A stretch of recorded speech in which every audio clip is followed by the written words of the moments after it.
Estamos iniciando o programa Sob Outro Olhar, que revela um olhar que só você vê.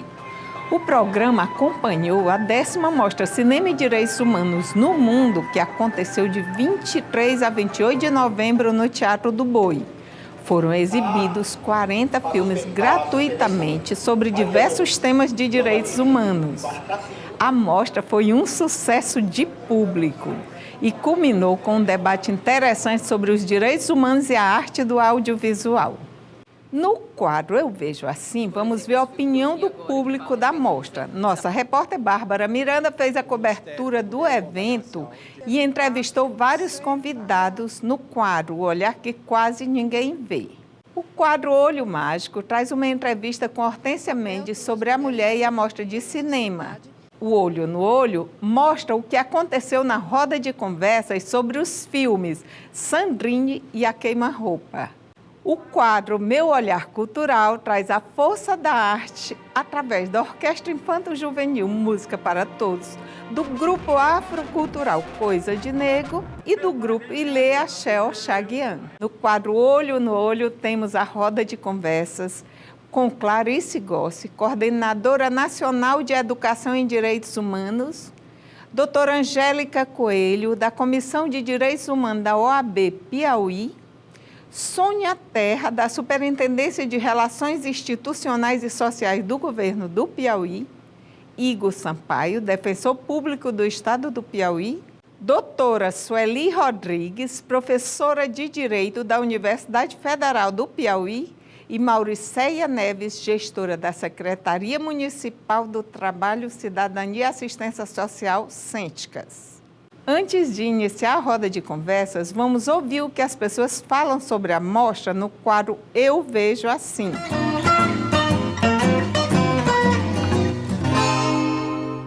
Os filmes que a gente pôde ver são filmes que têm muito a ver com a vida da gente. São filmes que suscitam discussão.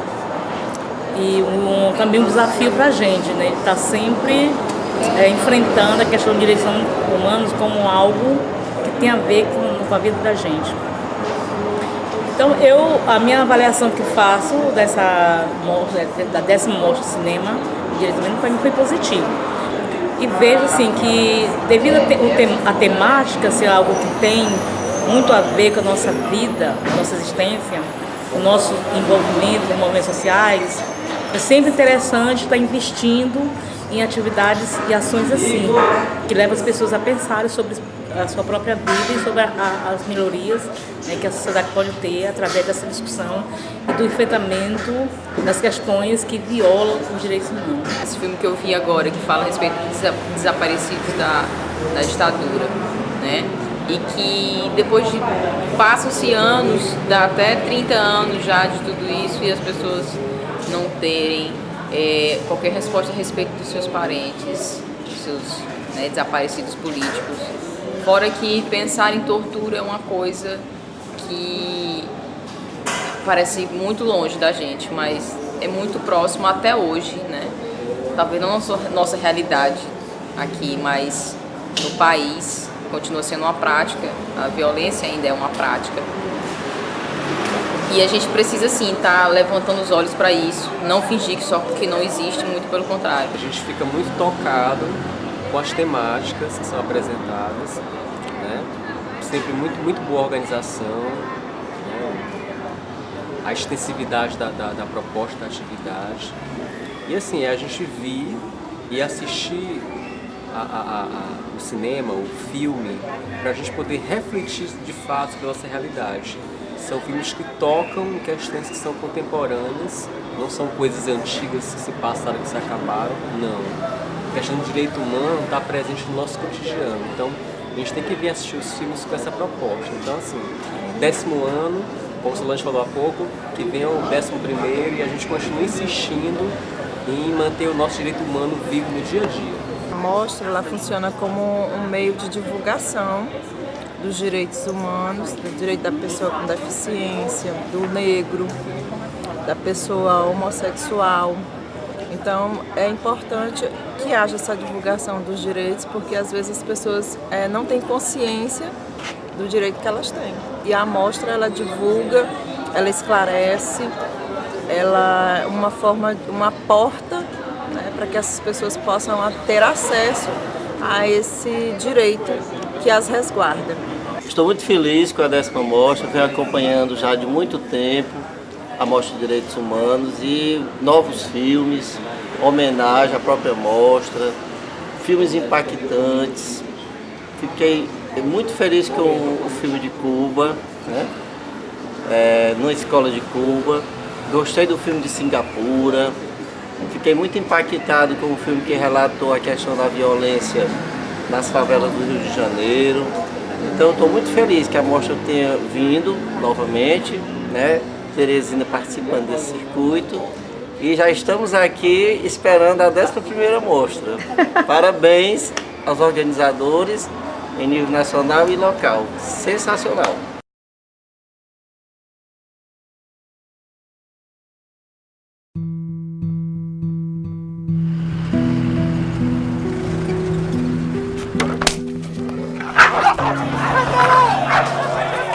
¿Tú crees que una pelea de perros sea lugar para un niño? Peor es una vida de perro, Carmela.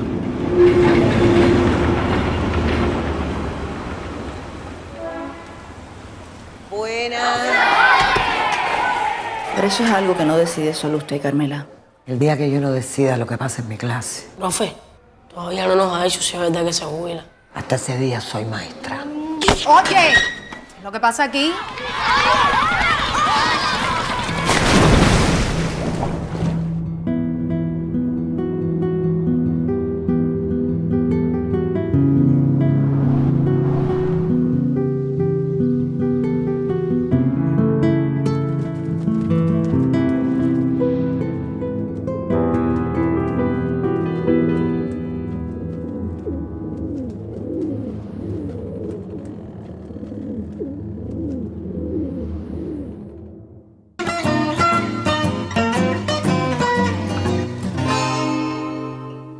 Que a questão dos direitos humanos, eu entendo assim, que os direitos humanos, eles são iguais, sim, para todos nós. Eles não estão iguais. Eles não estão iguais porque tem uma parcela violando os direitos de outra parcela. E essa parcela que está com os direitos violados é que nós temos que olhar, que nós temos que buscar o porquê que está ocorrendo aquilo e sanar esse processo. Nós temos, assim, violações da população negra, dos quilombolas, da população homossexual, dos religiosos agora, e cresce muito. Nós tivemos uma denúncia há poucos dias, num presídio, que mataram um preso lá dentro porque ele simplesmente não quis ir no culto de outros presos. Então, é uma denúncia, no Disque 100 para a gente, de intolerância religiosa, dentro de um presídio. Então, está crescendo muito a questão da intolerância religiosa lá com a gente no Disque 100, e todos os dias. Então, você viola o direito, você está dentro, né, lá de uma penitenciária, e está sendo morto porque simplesmente não foi num culto, porque a sua religião é diferente. Aproveitando que nós estamos numa mostra de cinema de direitos humanos, e reportar comentários sobre os filmes, mas ligado muito à minha prática. Eu sou defensor público, trabalho com direitos humanos, e dentre as áreas que trabalho, tem tanta questão de diversidade e da orientação sexual, quanto essa questão da violência policial institucional. Por isso, os comentários dos filmes não vai ser só com a voz do cineclubista, mas também essa questão do defensor que vê isso na prática. Em relação a essa questão, dizer para vocês que foi uma coisa, ao mesmo tempo, muito impactante, fico muito feliz com a escolha dos filmes, mas foi muito difícil, porque assim, foi uma carga afetiva muito forte, uma carga dramática, inclusive é uma coisa que muitas pessoas acredito que é uma realidade muito distante, que é algo que não existe, que é coisa de filme. Tanto é que a gente já teve uma demonstração disso em Tropa de Elite 2, que foi bem real e mais concreto do que o 1, porque mostrou efetivamente que aquela máscara de efetivamente dizer que existem os bonzinhos, existem os mocinhos, não existe.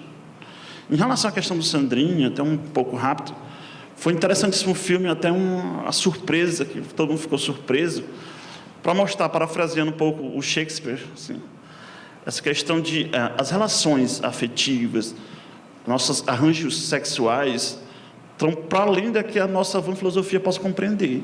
E uma das coisas que a gente mais vê quando se trata de diversidade de gênero, de orientação, é as pessoas quererem nos conceber como uma caixa fechada em que existe um homem do sexo masculino, existe uma mulher do sexo feminino, e o sexo só pode ser feito entre eles. Em alguns casos, só depois do casamento.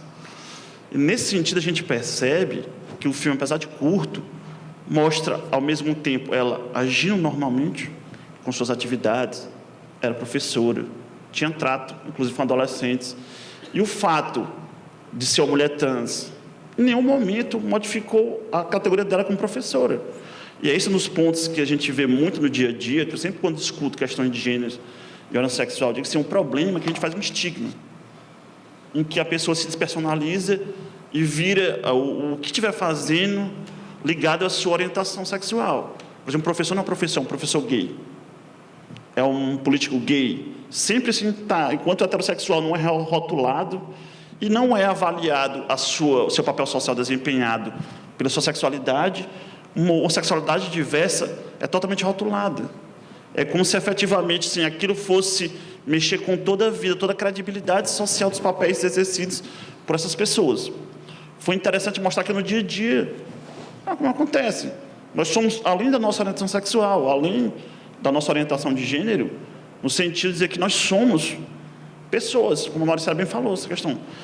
E uma coisa interessante quando a gente fala que nós somos iguais em dignidade, mas somos diversos. E é uma coisa também que eu sempre coloco, assim, ninguém é igual a ninguém.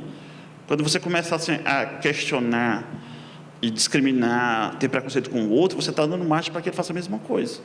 Eu sou uma militante do movimento negro e eu estou no governo, numa secretaria de governo nas superintendências de relações sociais.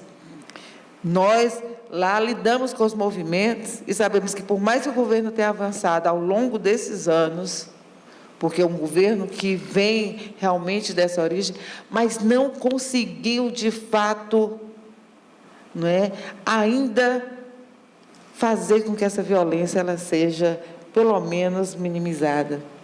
Porque quando você vê na tela 2012, 2013, 2015, é hoje, gente. É a violência que está acontecendo. Enquanto nós estamos aqui conversando, algum jovem negro está sendo morto. Alguma mãe negra está chorando em cima do corpo desse jovem morto. E ele não precisa ser traficante.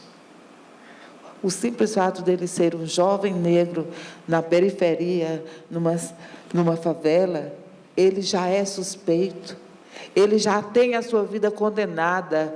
Ele já não tem o sonho de viver 50, 60 anos, de constituir uma família, de ter uma vida digna.